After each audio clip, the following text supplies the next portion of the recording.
თბილისის მერმა განახლებული ოფთალმოლოგიის ეროვნული ცენტრი დაათვალიერა და კლინიკაში დასაქმებულ ექიმებს გაესაუბრა. ნიუ ჰოსპიტალი იაპონური და გერმანული ულტრათანამედროვე ტექნოლოგიით არის აღჭურვილი და ამიერკავკასიის მასშტაბით მხოლოდ ამ ჰოსპიტალშია შესაძლებელი ახლო მხედველობის, შორს მხედველობის სამკურნალო რევოლუციური რეფრაქციული ოპერაციების ჩატარება. ნიუ ჰოსპიტალი 150 პაციენტზეა გათვლილი და კლინიკაში 500-მდე ადამიანია დასაქმებული. მრავალპროფილიანი ჰოსპიტალი PSP ჯგუფმა აშენა და 24 მილიონი ევროს ინვესტიცია განახორციელა.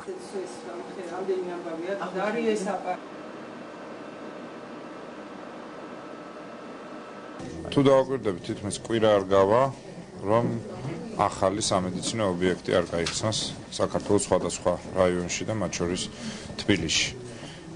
ეს პროგრამა ძალიან აქტიურად მუშაობს და რაც მთავარია, უახლოესი წელიწად-ნახევარი 2 წლის განმავლობაში თბილისის ყველა მოქმედი ჰოსპიტალი და საავადმყოფო იქნება სწორედ აი ასეთ კონდიციამდე მოყვანილი. ეს არის საუკეთესო სამკურნალო პირობები, საუკეთესო სამუშაო პირობები ყველა იმ სკეპტიკოსისთვის, რომელიც სკეპტიკურად უყურებს სამედიცინო სფეროს განვითარებას საქართველოში. თითოეული ასეთი საავადმყოფო არის ძალიან კარგი მაგალითი და რაც მთავარია, მაგალითი მტკიცდება კიდევ უფრო ახალი მაგალითით, რომელიც იგივე თქვა შემდეგ კვირას რამდენიმე ახალი საავადმყოფო იგეგმება და ასე შემდეგ, მანამ სანამ ეს პროგრამა მთლიანად არ დასრულდება, არა მარტო თბილისში, არამედ მთელ საქართველოში. ეს აპარატურა დღეს არის მსოფლიოში არსებული ტექნოლოგიების ოფთალმოქირურგიის მწვერვალი, ამაზე ხარისხიანი, ამაზე მეტი და ამაზე თანამედროვე უბრალოდ არ არსებობს.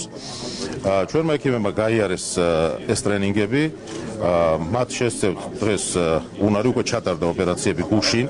დღესაც ჩატარდება და უკვე განვაგრძობთ ყოველდღიურ რეჟიმში.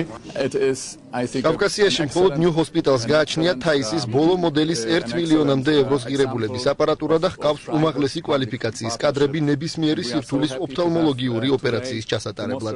სწორედ ამიტომ ავირჩიეთ საქართველოს და ნიუ ჰოსპიტალი ამიერკავკასიის რეგიონალური ცენტრისთვის ერთადერთ სანდო ბაზად. საჯარო შეხვედრა ევროპის სახლში ესტონეთიდან სპეციალურად მოწვეულმა ექსპერტმა ვაიდო ჰოლდო